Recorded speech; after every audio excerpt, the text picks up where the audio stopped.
Hello friends and welcome to the Southern Mountain Kitchen. Today we're going to make apple cobbler.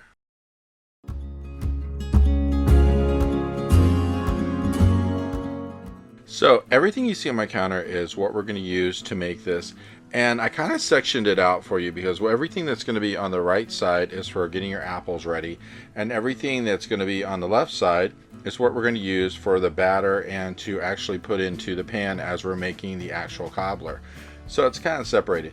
But the good thing about this is so easy to make. It takes no effort. We're going to cheat on it a little bit by using a can of apple pie filling, so that way you don't have to cut apples or add all the extras to it. You literally just use what's right here. But you do need to preheat your oven to 350 degrees because this has to bake for 40 minutes.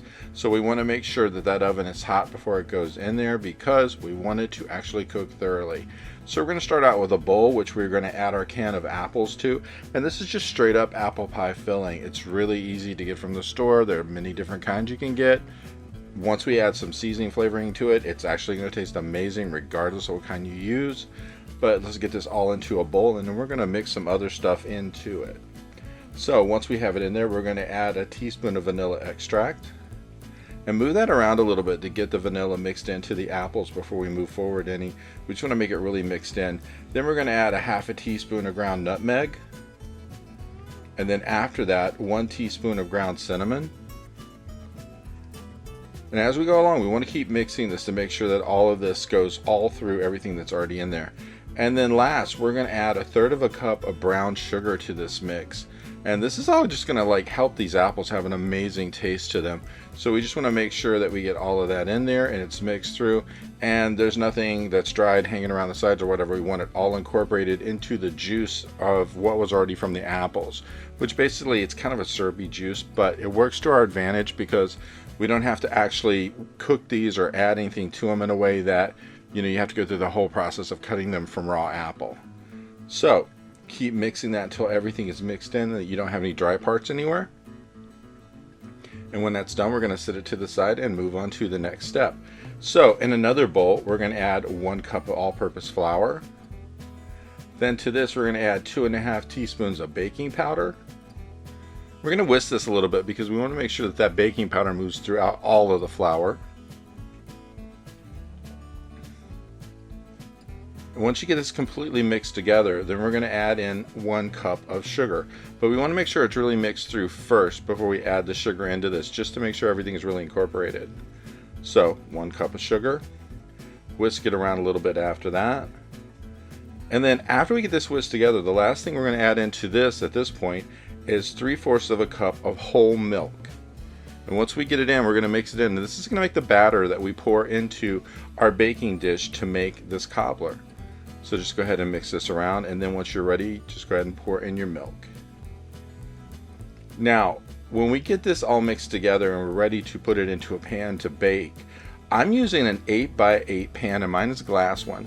So you need to make sure you have something kind of in the same range of size, so that way this bakes up in the right proportion, rather than, if you had a really large pan, it's just not going to bake up very well. It's going to be really thin. So we want to go at least an 8x8. So get this all completely mixed up. If you have not preheated your oven to 350 degrees, you need to do it because, like I said, 40 minutes bake time on this.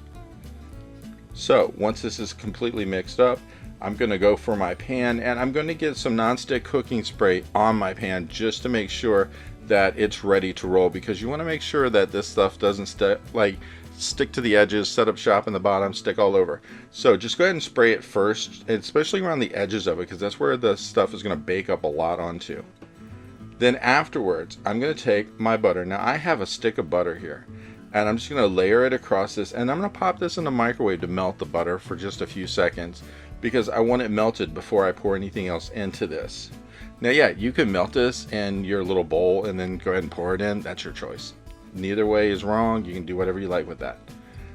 The whole thing here is we want to make sure we get our butter in. And then once it's melted, then we'll move on to the next step, which means assembling the cobbler. So there's my melted butter. I'm just going to mix it around a little bit to make sure there's no lumps in it. And then I'm going to pour my batter over top of the butter. So get it all out of there, scrape your bowl, make sure you don't leave any of that in there because we don't want to waste any of this. and we're going to fill this thing up completely. Now, once it's in the actual baking dish, you can move the batter around a little bit. If there's a whole lot of butter in one corner and you want to make sure it's really evened out, no problem. You can just move it around. Just make sure that, you know, once you do this, you just kind of like make it all even across the whole thing. And once that's done, just make sure everything's even.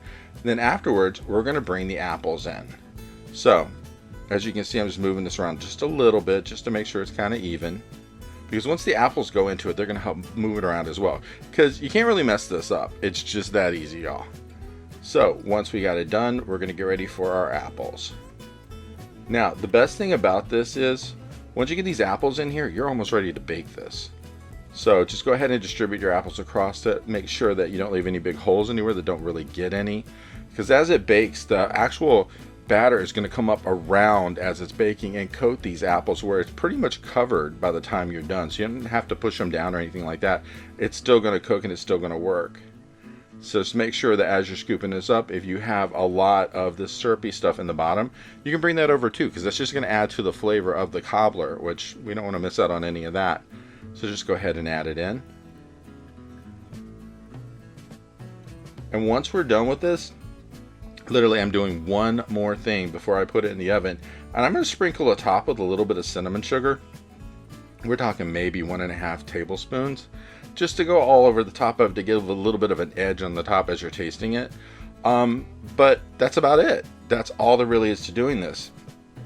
So just go ahead and make sure you have all that syrup and all the apples in there, and then we will sprinkle the top. And like I said, cinnamon sugar, it's just going to give it an extra little taste to it. It's going to be really great. And you're going to bake this 350 degrees, 40 minutes. And when it comes back, you're going to have this like really golden crusted top. It's going to look really wonderful. Just make sure you kind of do this in the center of your oven so it gets evenly baked. And it's going to be something really amazing. It's just one of those things where I think a cobbler is the best thing in the world, because you can actually change it. If you don't like apples, you can add any other kind of thing like a peach or anything else in there, and you've got such a great taste. And this is what mine looked like when it was done, and I got to tell you, this has such an amazing taste to it. And the best thing is you could serve this up with like maybe some whipped cream or some ice cream on top of it in a bowl, and it's really amazing. And this is mine in the bowl right before I got ready to eat it, and I got to tell you, this is really worth the time and effort to try and make it. I hope you liked this video, and if you did, please like and subscribe. And if you get a chance, check out the Southern Mountain Kitchen website, where you can get a free recipe, check out the cookbooks available from the Southern Mountain Kitchen, and if you'd like to, you could order a cookbook at a discounted price, cheaper than Amazon, with shipping that is also cheaper than Amazon. So if you get a chance, check it out, and I hope you have a great day.